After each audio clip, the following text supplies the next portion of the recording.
Good morning. Good morning everyone, जल्दी जल्दी से वीडियो पे आ जाइए। अगले 2 मिनट में हम मीटिंग को शुरू करने वाले हैं। जो भी लोग पेन लेके नहीं आए हैं, डायरी पेन लेके आ जाइए। जितने लोग वीडियो पे नहीं है, जल्दी से वीडियो पे आ जाइए।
गुड मॉर्निंग एवरीवन, आवाज आ रही है मेरी?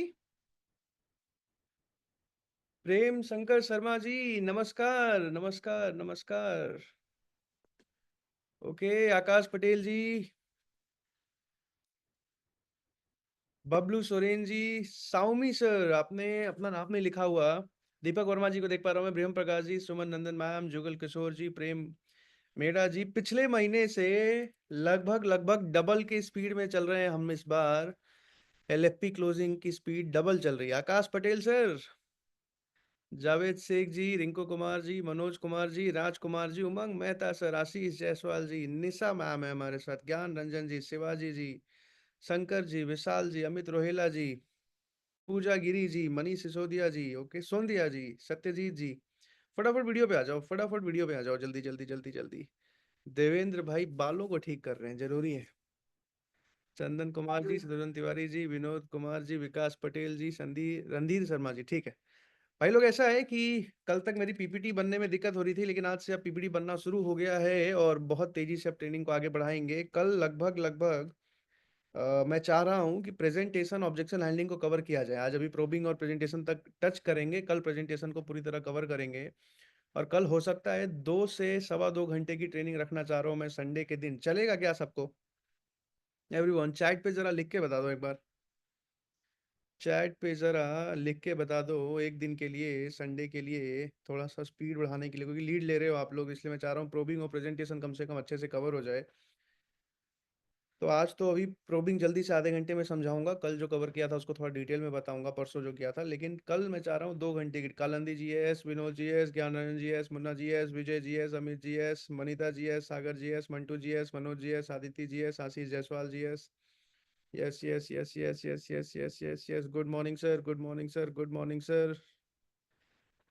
आवाज नहीं आ रही है कह रहे हैं, आवाज नहीं आ रही है तो कैसे सारे लोग यस लिख रहे हैं? यस यस यस, दौड़ेगा। Good morning sir ji, good morning sir ji, good morning sir, good morning sir. Hare Krishna, Hare Krishna. Record में आवाज नहीं आता है, ईयरफोन लगाइए, हेडफोन लगाइए, लेकर आइए। Clear voice, good morning Suresh ji, loud and clear है सर। हरे कृष्णा सर, हरे कृष्णा, बढ़िया आ रही है sir. Good morning Varun Sharma ji, good morning. आ रही है आवाज, वॉइस नहीं आ रही है, वॉइस नहीं, वॉइस होता है। जय श्री राम सर, जय Shri Ram sir, yes sir, loud and clear sir, recording मी। इसी की जरूरत थी। Good morning sir, like a tiger of बड़ा बिजनेस। टाइगर तो हम सब हैं। Nice, good morning sir, good morning sir. चलिए जल्दी से मैं थोड़ा सा प्रोबिंग समझाता हूँ। कल परसों वाली ट्रेनिंग देखी थी आप सबने एवरीवन? ठीक है, उसको बस थोड़ा सा डिटेल में आज कवर करूंगा। ठीक है, ठीक है। उसके बाद फिर, क्योंकि आज कंटेंट मैंने जानबूझ के छोटा रखा है, आखिरी आधे घंटे में टॉपिक कवर करके आप लोगों के मन में कोई सवाल हो, कोई क्वेश्चन हो, कोई डाउट हो, कुछ भी पूछना हो आपके मन में, तो आप आधे घंटे में मैं कवर कर लेता हूँ। उसके बाद जो भी मन में आपके सवाल हो पूछिएगा। किसने पर्सनल लिखा है सर, एलएफपी बेचना मुश्किल है क्या? मैं आपको एक ऑनेस्ट बात बताऊं। पर्सनल में लिखा है किसी ने, मैं आपको एक ऑनेस्ट बात बता देता हूँ। एलएफपी बेचना, लीडरशिप फनल बेचना, आज तक पिछले 7 साल में मैंने जो भी बेचा है, मैं आपको बता रहा हूँ। मैंने एक कंपनी से शुरुआत करी जहाँ एफएमसीजी के हेल्थ प्रोडक्ट बेचा करते थे, एलोवेरा, एलोवेरा से रिलेटेड चीज़ें। उसके बाद मैंने जो है कोर्सेज बेचे, किसी के, बड़ा बिजनेस के नहीं, उससे पहले किसी के। उसके अलावा जो है मैंने डिजिटल मार्केटिंग सर्विसेज बेची अपनी। उसके बाद मैंने बड़ा बिजनेस में कई प्रोडक्ट्स बेचे, ईएई बेचा, आईबीसी बेचा। उसके बाद मैं इससे पिछले जिस कंपनी में था उसमें बहुत अच्छा सेल्स बिल्ड किया, अपनी कंपनी में बहुत अच्छा सेल्स बिल्ड किया। एलएफपी अभी तक मुझे सबसे आसान लगा है। एलएफपी बेचना अभी तक मुझे सबसे आसान लगा है। ध्यान से सुनना इस बात को। सबसे आसान आज तक अगर मुझे कुछ बेचना लगा है, that is leadership funnel program. लेकिन सामने वाले को ये बेचने के लिए बस आपको नॉलेज गेन ज्यादा करना होता है। आपको मैं समझा देता हूँ। जैसे मैं जिस भी अफिलिएट मॉडल में, जैसे आईबीसी भी एक अफिलिएट मॉडल था। अफिलिएट में कभी भी आप काम करोगे, आपको पूरे महीने मेहनत बहुत करना पड़ेगा विशाल जी। 500 लीड, 600 लीड, 700 लीड पे काम करना पड़ेगा। लेकिन वहां बहुत ज्यादा कुछ सीखने की जरूरत नहीं है। बार बार इनविटेशन सीख जाओ, वेबिनार में बुलाना सीख जाओ, फॉलो अप करना सीख जाओ, बस यही सीखते रहो, यही सीखते रहो, यही सीखते रहो जिंदगी भर, और इसी से कमाते रहो। एलएफपी बेच के बहुत मोटा पैसा कमाया जा सकता है। एक आईबीसी आराम से 5 लाख, 7 लाख, 10 लाख महीने पे जा सकता है, क्योंकि सीजीपी में अपसेल बहुत जा रहा हूँ। लेकिन यहाँ पे अगर आपको करना है अच्छा, तो यहाँ पे मेहनत ज्यादा नहीं चाहिए, यहाँ पे लर्निंग ज्यादा चाहिए। अंतर समझा पा रहा हूँ मैं मिश्रा जी? अंतर समझा पा रहा हूँ? यहाँ एक बार सीखने में हो सकता है आपको 2 महीने, 2.5 महीने, 3 महीने लगे प्रॉपर सीखने में, मास्टर बनने में। लेकिन एक बार सीख गए तो उसके बाद चलते फिरते रोज 10 लीड, 7 लीड पे काम कर लिया, 10 लीड पे काम कर लिया, और आप पूरे महीने में 4-5 लाख निकाल सकते हो। ये पॉसिबिलिटी है इस बिजनेस की। तो एलएफपी बेचना ज्यादा आसान है, बस एक शर्त है कि आपको नॉलेज होनी चाहिए, आपको स्किल सेट होना चाहिए, आपको पता होना चाहिए कैसे बेचना है। तो अगले 1 महीने जितनी भी ट्रेनिंग्स हो रही है, अगर आप अटेंड कर जाओ तो आप समझ जाओ कि आप बहुत इजीली एलएफपी को बेच सकते हो। समझ आ रहा है सबको एवरीवन?